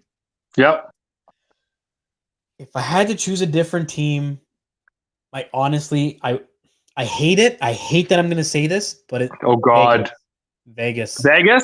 Yeah. Dude, I thought you were going to say like Boston for a second. I was about to like roll over. Oh, no. Oh, God, Archie. You crazy bastard. I hate to say it, but Vegas, I feel like they've been that, the bridesmaid. They haven't been in the NHL long enough, but I feel like for their short-lived tenure as a franchise, they've been the bridesmaid too long already. And it's like they're teasing and kind of getting there, but I also like Colorado a lot, but I loved Colorado last year and I was shocked at how the outcome ended up there. But I feel like Vegas could kind of cruise through depending on their path after the first round. But I understand your reasoning with Washington. I think it'd be entertaining to see Ovechkin win another Stanley Cup. But with the amount of hockey that Ovechkin has missed in the second half of this season, I'm even Yep. curious to see if he lasts. I know he's a crazy guy. He'll play injured. If there's someone who's going to play injured, it's Ovechkin. Yeah. I'm starting to wonder if his reckless play from his early years in his career is finally catching up to him, and he's a lot more susceptible to injury than he used to be. So that'll be interesting to see how it goes. But yeah, I mean, I wouldn't mind seeing Washington, but something tells me Vegas has that edge this year. But as a Leaf fan, and based on the amount of 1-year contracts we went with to put this team together, it's not now or never, but it is kind of do or die, because I don't think they're going to be able to put together a solid team like this next season, given you also got the draft or the expansion draft with Seattle coming in. So the team is going to definitely look different next year, 100%. And let's not forget, I completely forgot, Nick Foligno. Foligno's back. He's, right now, in fact, you mentioned these three players earlier. The Leafs are up 1-0 against the Jets after the first period. Pierre Engvall scored the goal, assisted by Mikheyev and Galchenyuk. I love seeing that these three guys got on the board tonight, because they've kind of been coasting, and Galchenyuk's been a great addition to this team. I was not expecting him to be as effective, so I'm really happy to see where he's at. He's on the hot stove, eh? Like him and Engvall, they're saying that because Hyman and Foligno are coming back, they're saying Galchenyuk and Pierre Engvall are on the hot stove. So it's going to be interesting to see this little trio friendly internal competition that they're going to have tonight, and obviously they're showing it tonight. But going into playoffs and the decisions that Kyle Dubas is going to have to make, right? Like it's pretty intense. And sorry to interrupt you there, Archie, because I just thought of a couple of things here. I want to ask your opinion here. I'm going to say this really quick. There's a back-to-back, okay? It could be one of the first back-to-backs ever, but our third and fourth game is back-to-back against Montreal. Does Campbell, if he's starting and he's playing well, does Campbell, let's say we're two wins, 1 loss. Does Campbell play the fourth game after a back-to-back, or do they put in Freddie or Riddick? I don't know. What happens there? Do you keep rolling with your starters, or do you give your starting goalie a rest on a back-to-back during a playoff series? I mean, it's kind of a playoff series, Archie, 7 games you have.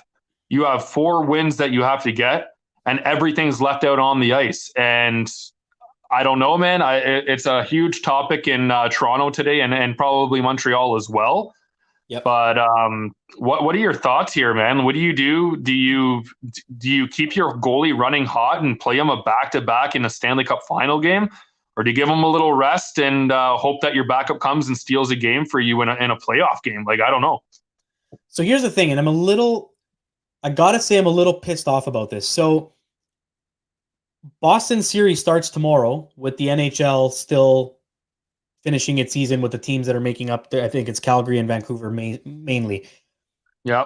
Both teams out of the playoffs.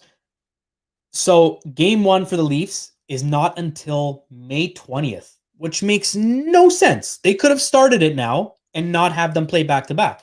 So a little annoyed and pissed off with how they're doing this, because now you got the Leafs playing game 1 on Thursday the 20th, game 2 Saturday night the 22nd. Another day off, and then Monday, Tuesday, and then it's Monday, Tuesday, back to back. Yeah, it is.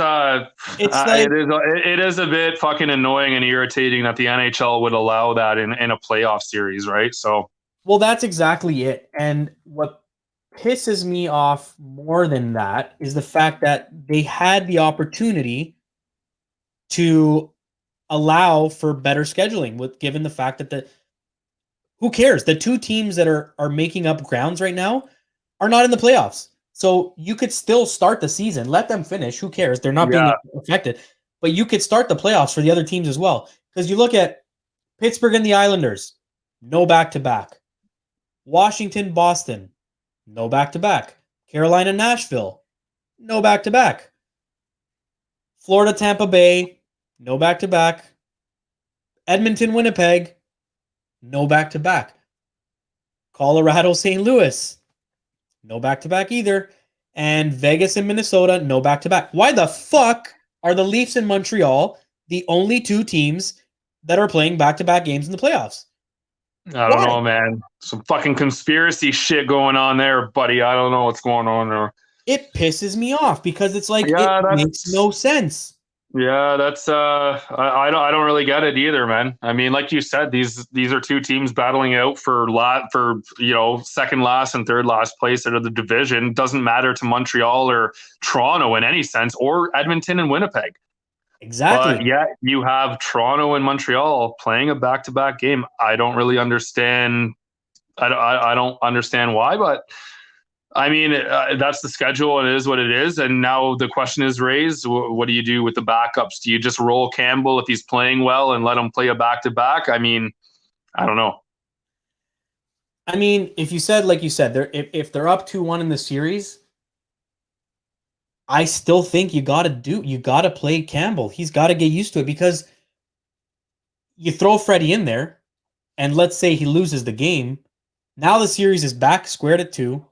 You're more than likely going to push 7, and you got to play. I think it's basically going to be one night on, one night off.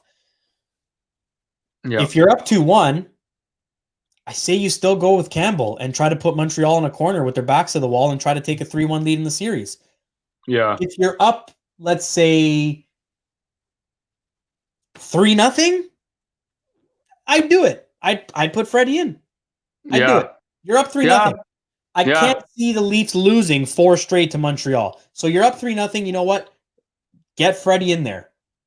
Why not? What's the worst that can happen? He's going to lose. You're still up 3-1. You got a couple days off. You're back in for game 5. If he wins, you sweep.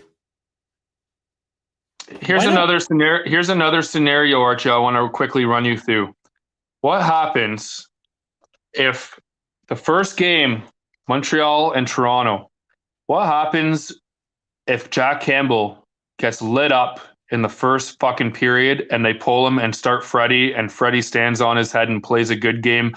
Who starts game 2 for the Toronto Maple Leafs? Is it Campbell or is it Freddie Anderson? Okay, so I've thought about that scenario as well. So if Campbell gets lit up right off the hop, first period, even after 2 periods, the game is lost. If the game is lost and out of control, pull him. You pull him, and you know what? He's got to find himself. He's got to put that behind him, get over it, and move on. If you leave him in net, I think you're going to really kill his confidence, although Campbell is one of those players that might say, don't pull me. I want to stay in this game. I lost it. I want to keep losing this game. He beats himself up.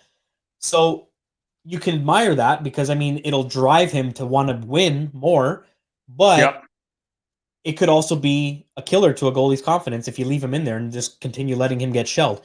So I say if he's getting shelled right off the hop or in the first period or whatever, has a really bad go midway through the second, you see this game is far but over. I mean, it's everything but over, and we just can't do it.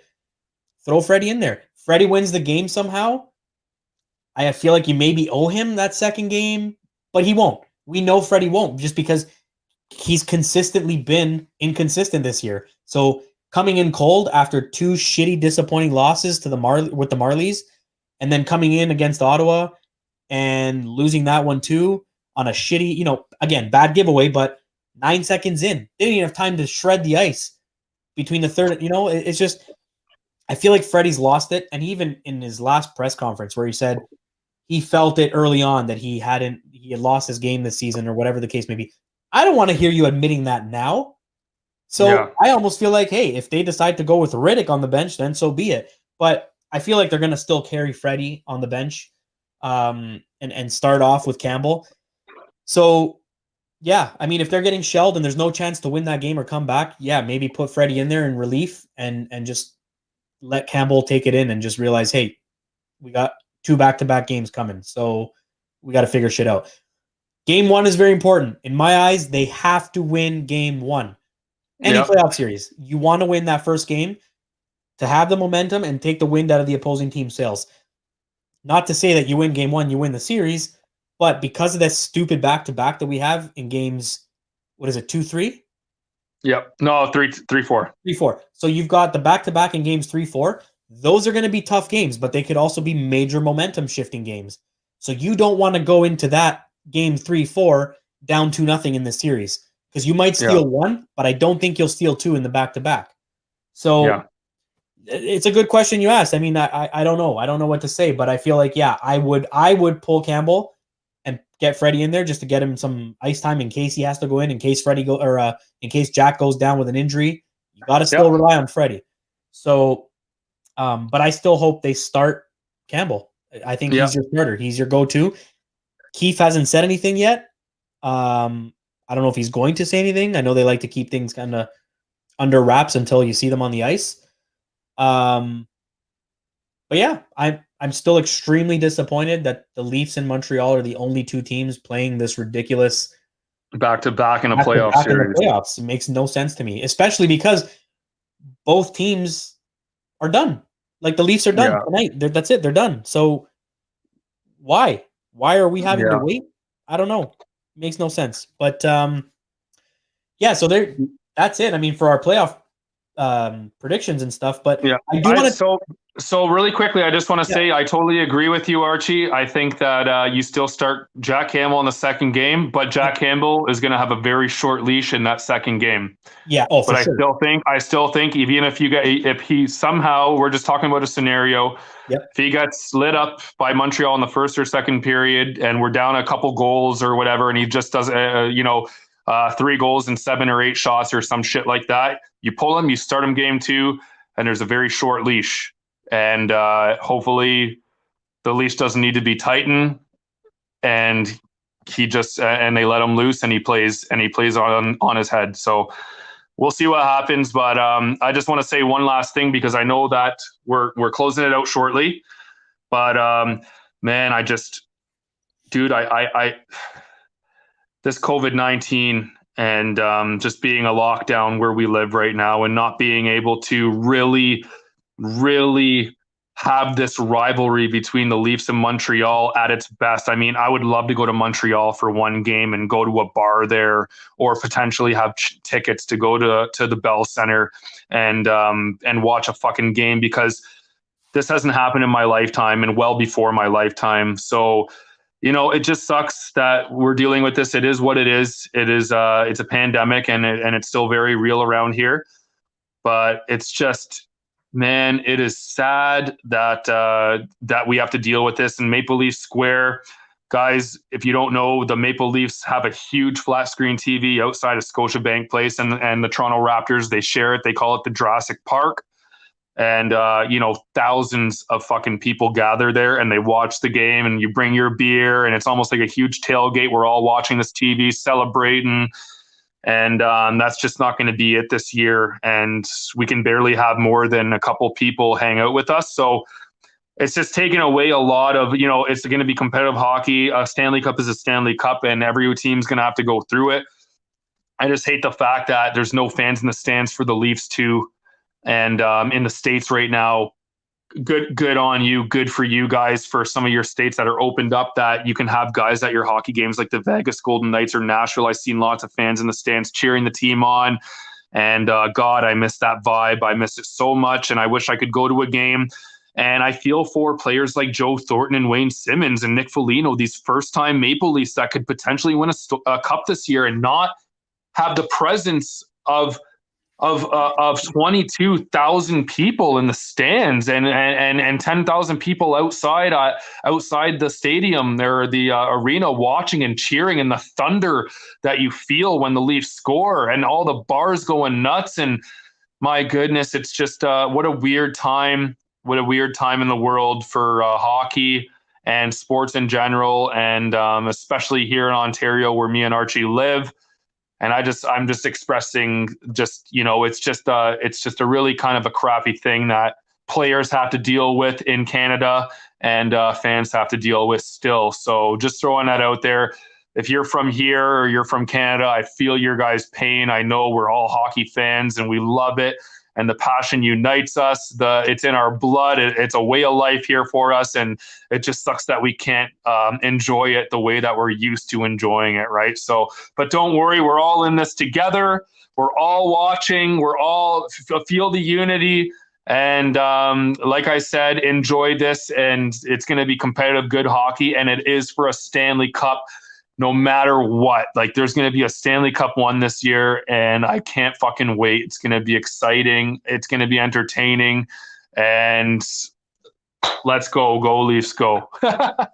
100%. And just to mention something here, Leafs are now up 2-1. And once again, goal scored by Mikheyev this time, assisted by Muzzin and Kerfoot. So again, some of the Our other guys bottom getting on six the board. forwards are fucking really trying hard here to impress Mr. Dubas and Sheldon Keefe. That's what's going on here. Like, please don't have me scratch for game one. Oh God, I want to play. Yep. And just to touch base on competition internally, bud. Absolutely. And just to touch base on what you just said, Yes.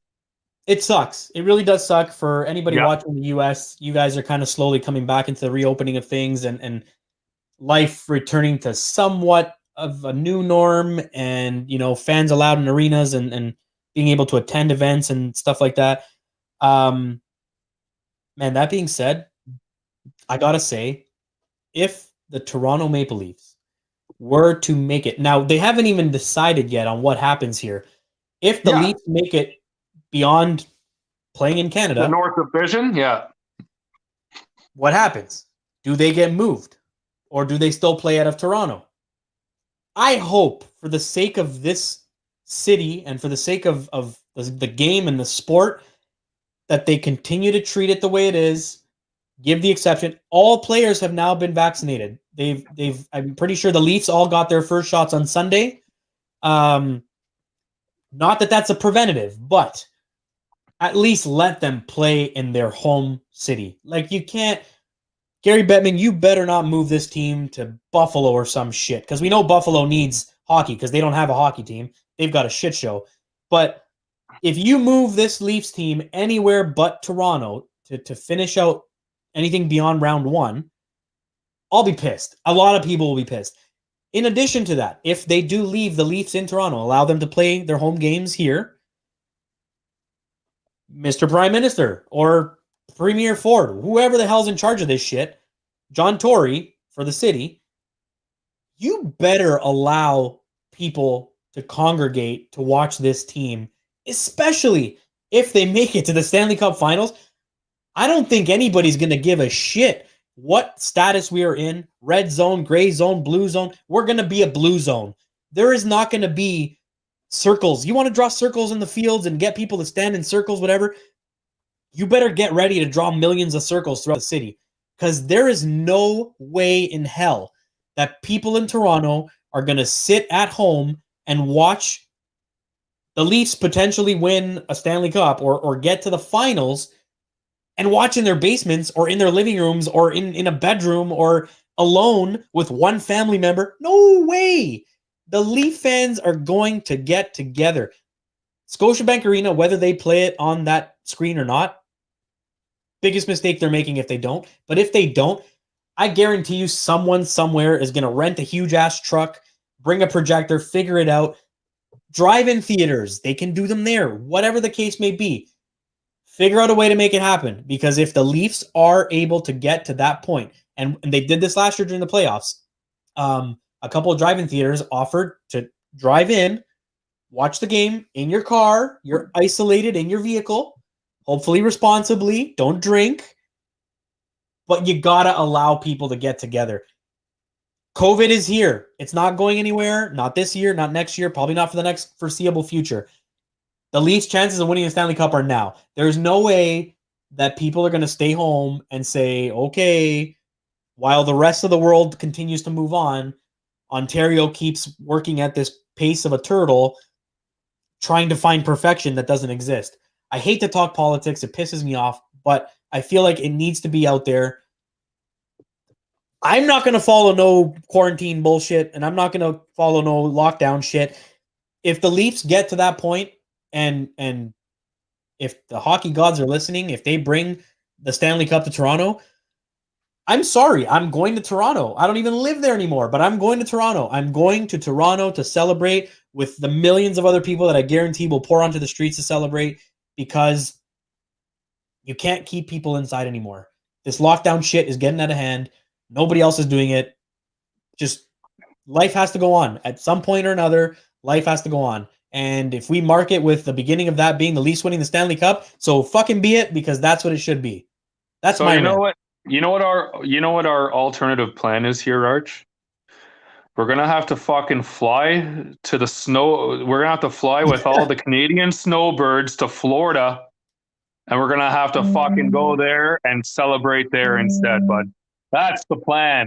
Me and you, we're gonna go. If it's our Stanley Cup Finals, we're gonna book a fucking 2-week vacation there, and we're gonna party. We're gonna watch every game and party and drink on the beach with all the fucking Toronto Maple Leaf fans from Toronto that moved to there. That's why they're called snowbirds. And in Florida, there's a lot of them. So that might be the alternative plan here, bud. But we gotta watch a fucking, and we'll go to a couple games somehow, some way. Maybe we face a team like Vegas, and we just say, fuck it, let's go to Vegas and buy Leaf tickets. Oh God, could you imagine going to a Leaf Stanley Cup final, like a Stanley Cup Finals game? In Vegas? God. That'd be something. But I mean, I don't care where it is. I don't think, I really think they need to figure this shit out, because it's getting annoying. But anyways, that's besides the fact. Playoff hockey's around the corner. It's coming. It's coming fast, furious. Tomorrow. I mean, the only thing I don't mind about hours. Exactly. The only thing I don't mind about the back-to-back is that we get to watch the Leafs play hockey 2 nights in a row, and I can never get sick of that. So hopefully the players have that blood rushing and the adrenaline going, and maybe they can talk to Patrick Marleau, give their old friend a call and say, hey, man, how did you do it? Because at Patrick Marleau's age, that guy, between periods, I'm not sure if you're aware of this, would between the first and second period, would run to the change room, strip down naked, and jump into an ice bath before getting his clothes back on, his gear back on, and back on the ice. And that's cool. He tried to get Mitch Marner to do it, and Mitch Marner said he doesn't even know how Marleau got out of his gear fast enough to even do all that, let alone sit in an ice bath, get back together, and get back out there. So true hockey players, warriors, do that shit. Joe Thornton is a warrior. Wayne Simmons is a warrior. Nick Foligno's a warrior. All these studs that are on this team. I can't wait to see these guys on the ice, and I can't wait to watch this game. I'm going to watch it at the loudest volume my TV can possibly go, because if I can't be out there, I want the rest of the city around me to hear that I'm cheering for the Leafs. I'm going to have my goal lights going crazy. I'm 100%. Going all out. 100%.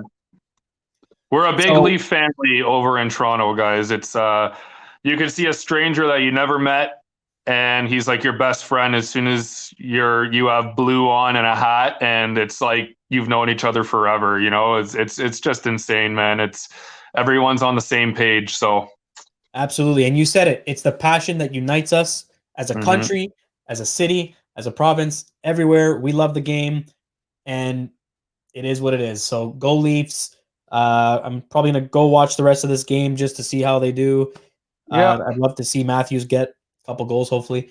But yeah, next week we'll probably talk about awards, the first round, where we're sitting at that point. By then, we should have most of the awards figured out by then. Hopefully, yeah. The scoring race, obviously, Austin Matthews is going to win that one, which is huge, which is fantastic. He also leads the league right now in game-winning goals, one ahead of Connor McDavid. So that's pretty sweet. Comment here from one of our viewers, Andrew. Same here in Newfoundland. Yes, I know. The Newfoundland Leafs Nation is unreal. So, I feel it. And I hope they get to enjoy the games and watch them, not cooped up in a hole while we wait. Our lockdown's been extended to June 2nd, which sucks. But it is what it is.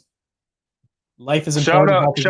Shout out Newfoundland. My dad was born in Bishop Falls, so don't worry. We're I got a little bit of the Newfie blood in me, and trust me, I would believe that the Newfies over there are fucking crazy Maple Leaf fans too, man. Probably a lot of Hab fans too, but Probably. Hey man, I definitely get along better with the Leaf fans. But hey, I know some good Habs fans too. The rivalry keeps the friendship fun for sure.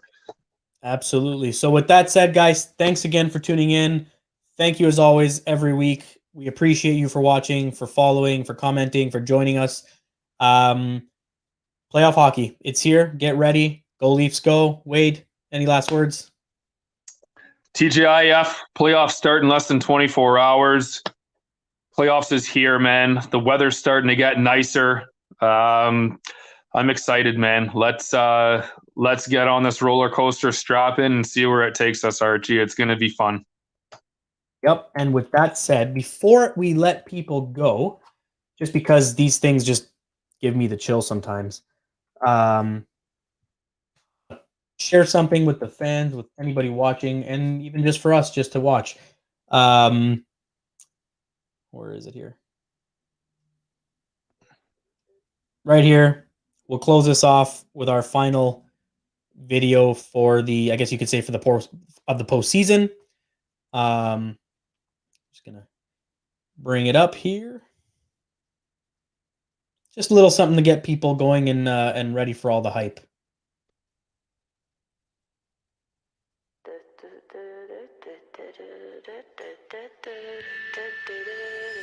Some legends are told, some turn to dust or to gold, but you will remember me. Remember me for centuries. Just one mistake is all it will take. We'll go down in history. Remember me for centuries.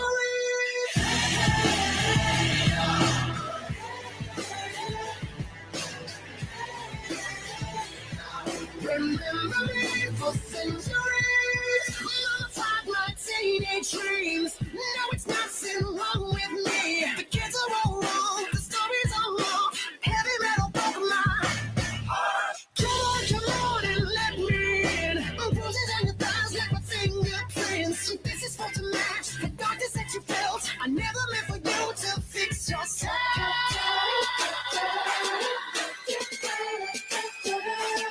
Some legends are told, some turn to dust or to gold, but you will remember me.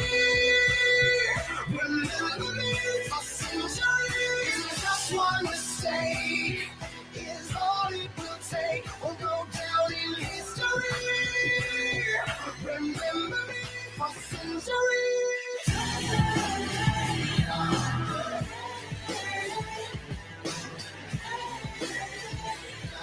Remember me for centuries.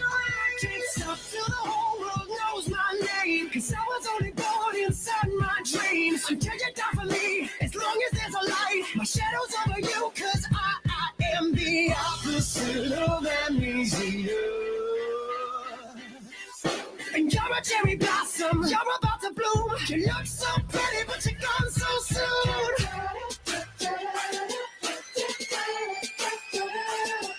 Some legends are told, some turn to dust or to gold, but you will remember me. Remember me for centuries. Just one mistake is all it will take. We'll go down in history.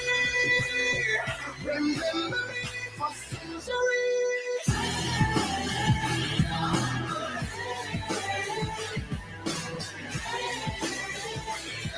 Remember me for centuries. We've been here forever, and here's the chosen fruit. I could scream forever. We are the poison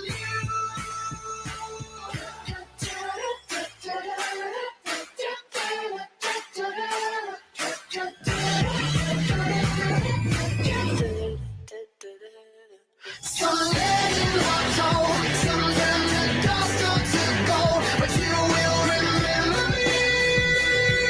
Remember me for centuries. Just one mistake is all it will take. We'll go down in history. Remember me for centuries. will go down in history. Remember me for centuries.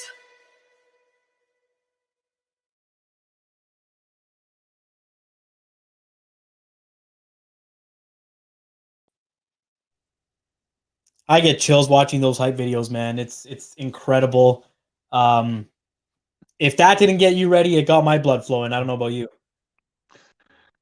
Always, man. Any kind of Leafs tribute video or hype video gets me going. So I just can't wait. Like I said, it's going to be exciting. It you know what? It kind of sucks that we got to wait another 6 days for us to watch the Leafs and the Habs first game. But I mean, the suspense will be there, and I mean, it's gonna happen soon. We know the matchup, and there's just a little bit more to talk about, and hopefully everyone's healthy going into this game, and it's going to be a hell of a series. So.